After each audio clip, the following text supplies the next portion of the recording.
nous sommes en compagnie de Nelly Taravel, co-curatrice de l'exposition consacrée à Jean-Marie Biver au MUDAM. Simplement pour commencer, nous dire qui est Jean-Marie Biver, s'il vous plaît. Alors Jean-Marie Biver est un artiste luxembourgeois qui a commencé à travailler en 1980. Il est installé dans le nord du Luxembourg, dans la ville de Babelin, dans la campagne. Et nous exposons ici sa production de ces 15 dernières années. Ce que je trouve assez passionnant, parce qu'on a fait un petit peu le tour de l'exposition, vous partez un petit peu d'une question très intéressante. Moi, je commence par ça, en tout cas, une œuvre qui a été commandée par le MUDAM. Qu'est-ce qu'un artiste? Et moi, vraiment, ça m'a tout de suite marqué. Vous pouvez nous expliquer sa conception? Que moi, je m'y retrouve, quoi, tout simplement, de cette définition. Pour Jean-Marie, la phrase majeure pour comprendre son travail, c'est qu'il n'y a pas de séparation entre l'art et la vie. Son art exprime sa vie, donc sa vie en tant que luxembourgeois, vivant dans le nord du Luxembourg, en tant que peintre. Donc il va représenter des choses qui lui sont très familières, son atelier, les outils qu'il utilise chaque jour. Ça va être la vue qu'il a sur le paysage depuis sa fenêtre. Les arbres qui l'entourent, le ciel qu'il voit, la façon dont les saisons passent sur ce paysage si familier. Et pour lui, en fait, l'art doit exprimer la vie pour chacun d'entre nous. Et là, lui, pour passer les émotions que nous pouvons tous ressentir face au même paysage. Voilà. Alors il y a une série de croquis aussi où il y a des questions que je trouve très pertinentes également. C'est intéressant parce qu'il a aussi du recul sur ce qu'il crée finalement. Il a beaucoup d'humour. Voilà. Il pense que l'art doit être accessible à tout le monde. Pour lui, Hergé, le créateur de Tintin, est aussi important que Matisse ou Rembrandt. Et justement, dans son travail, on retrouve des échos justement à cet art populaire qui peut être la bande dessinée, avec des bulles qui posent des questions toutes simples que tout le monde se pose. Qu'est-ce que l'art? C'est quoi un artiste? Est-ce que l'art c'est féminin, c'est masculin? Et plutôt que de proposer des réponses strictes, il laisse les questions ouvertes pour que chacun essaye d'y répondre, au moins y réfléchisse. Voilà, je reste un petit peu sur ce thème parce que ça me passionne, mais il y a un grand tableau en couleur où donc la question qu'est-ce que là? Et on voit un panneau avec des outils et finalement je trouve ça aussi intéressant parce que ça relève de l'artisanat quasiment comme il l'explique. La question artisanale est très importante pour Jean-Marie Biver. Il se considère comme un peintre, mais également comme un graveur. Le métier, le savoir-faire, l'approche du matériau est essentielle pour lui.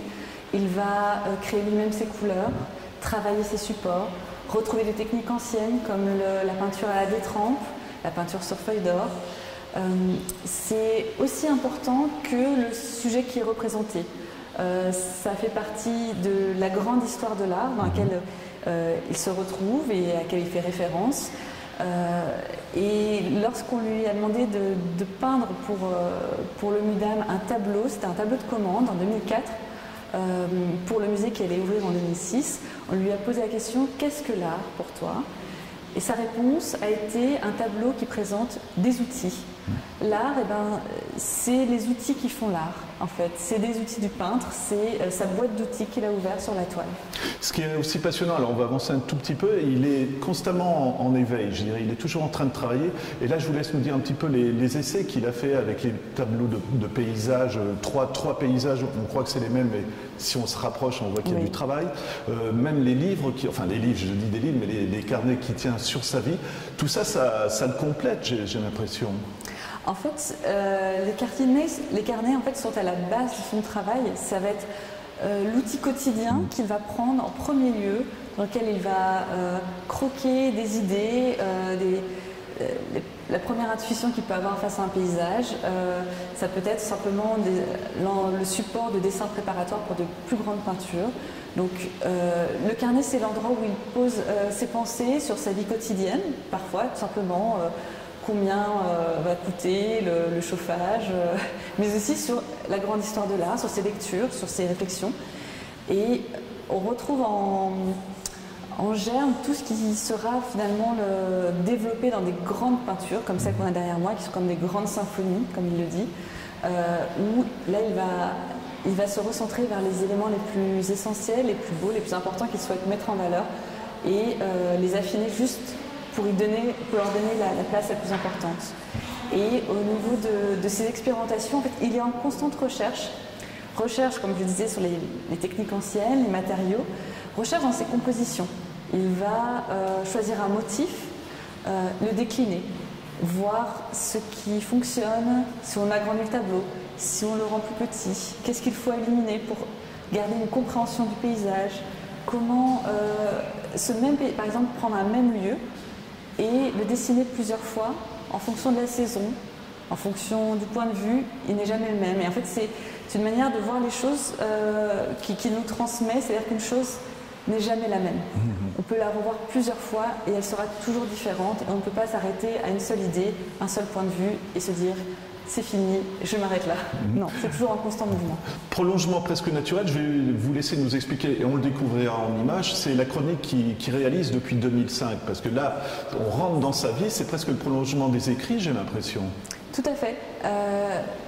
Wooden Sketchbook, qu'il a démarré en 2005, après un séjour à la Cité internationale des arts à Paris. C'est une œuvre monumentale, à la fois par son échelle, on est à plus de 160 tableaux, qui font tous la même dimension, 30 cm par 20 cm, et monumentale par le temps qui est couvert pour la réalisation de cette œuvre, en fait, qui ne sera jamais achevée. Il dit qu'il la peindra jusqu'à la fin de ses jours. En fait, créer ces tableaux les uns à la suite des autres, c'est comme les pages d'un carnet qu'il couvre, mais un carnet peint, et qui reflète en fait ses préoccupations du moment, soit esthétiques, soit l'actualité que nous pouvons tous connaître, auquel nous retrouvons. Par exemple, l'un des derniers tableaux qu'il a apporté au musée très récemment pour compléter cette œuvre, parce qu'elle est toujours en train d'être complétée, c'est sur le Covid. Donc cette œuvre est à la fois immense par son échelle, comme je vous l'ai dit, et aussi majeure dans son travail parce qu'elle marque donc, ces 15 dernières années, cette nouvelle phase dans sa production. Et elle exprime particulièrement bien la vision qu'il a de la société aujourd'hui, des images qui nous submergent, de la manière dont on ne peut pas échapper à ce flux continu d'informations visuelles. Et il essaye par cette œuvre de nous faire comprendre qu'aujourd'hui, on ne peut plus distinguer l'image d'une autre. C'est une œuvre qui révèle en fait justement cette conception qu'il a de la surinformation aujourd'hui. Et ce que je trouve assez passionnant, c'est que quelque part, c'est aussi une analyse de la carrière d'un artiste, son évolution artistique. Vous me l'avez expliqué au début, il y a pas mal de mots, de choses comme ça, et maintenant on part plus vers l'épure, je dirais, sur la suite de ses œuvres. Mais c'est aussi intéressant pour lui-même, j'imagine, parce qu'il voit d'où il est parti, et enfin, il me semble qu'il analyse vraiment, c'est intéressant pour lui-même de s'analyser, oui, voilà. C'est comme un journal de vie. Voilà. Ce qui est intéressant en plus lorsqu'il nous parle de la façon dont il crée cette œuvre, c'est que lorsqu'il réalise chaque tableau, il les emballe, les range, les emmène à son propriétaire, parce qu'un collectionneur a acheté l'ensemble et les toiles à venir. Et il ne les voit finalement toutes réunies que lorsqu'elles sont exposées, donc là au MUDAM, elles ont été une première fois auparavant. Et enfin, voilà, c'est 15 années d'une vie qui s'étale, qui s'échelonne sur plusieurs niveaux. Et oui, je pense qu'il y a à la fois d'un point de vue esthète, on voit les évolutions, on voit comment la lettre est très présente au début, petit à petit on voit apparaître des supports nouveaux, comme la feuille d'or auquel il peut s'intéresser, on voit des motifs qui sont ceux de grands tableaux qu'on expose également, donc il y a des jeux de renvoi entre les œuvres. Mais je pense qu'il y aura une grande émotion à voir les années défiler comme ça. Voilà. Et justement, ça nous amène presque naturellement à l'œuvre, par exemple, qui est derrière vous, ou aussi au paysage qu'on est en train de découvrir. J'ai l'impression, moi, il part un peu vers l'épure. Je ne sais pas si vous seriez d'accord. Et oui, comme vous l'expliquez, je trouvais ça vraiment... J'aimerais bien le rencontrer, pour tout vous dire, parce qu'il est attentif par rapport au public. Il se dit, moi, je fais des œuvres qu'on peut regarder et apprécier comme ça. Après, chacun, il voit ce qu'il veut aussi. C'est intéressant comme approche, je pense.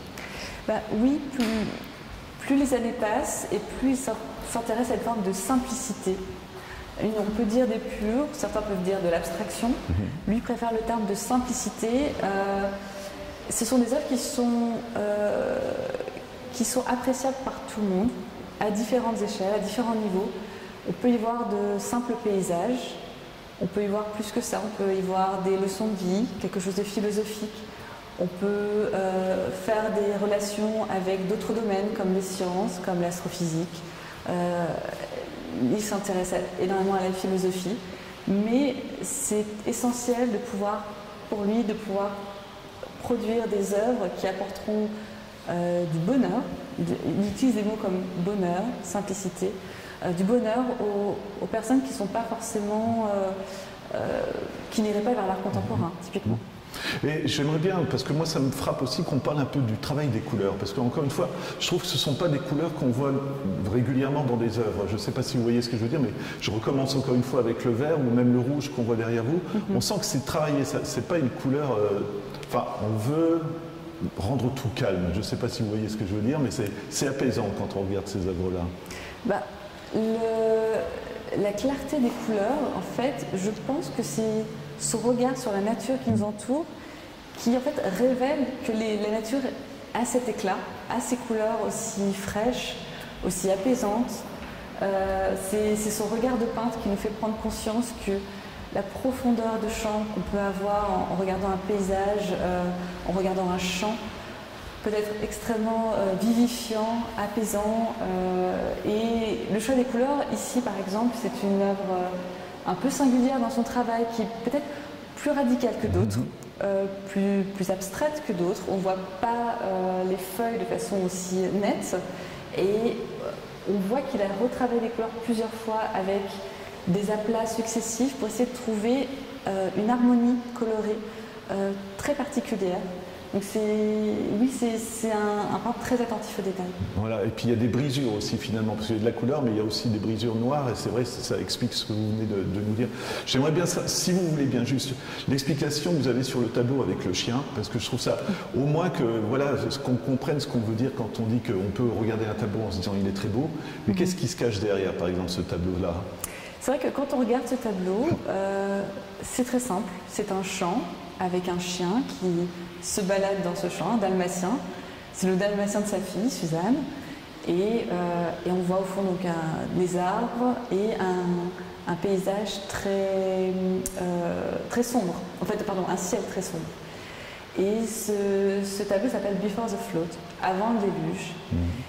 Lui, ce qu'il explique, c'est qu'en fait, le chien, c'est vous, c'est moi, c'est tout un chacun qui vit sa vie sans préoccupation, qui est attaché à sa besogne quotidienne et qui ne voit pas forcément arriver le destin qui peut s'abattre sans qu'on y prenne garde, sans savoir. Et donc il a une conscience également écologique depuis des années, et en fait il explique que si on agrandit ce paysage, si on le prolonge, on voit sur le côté dans le hors-champ, on verrait la centrale nucléaire de Cattenom.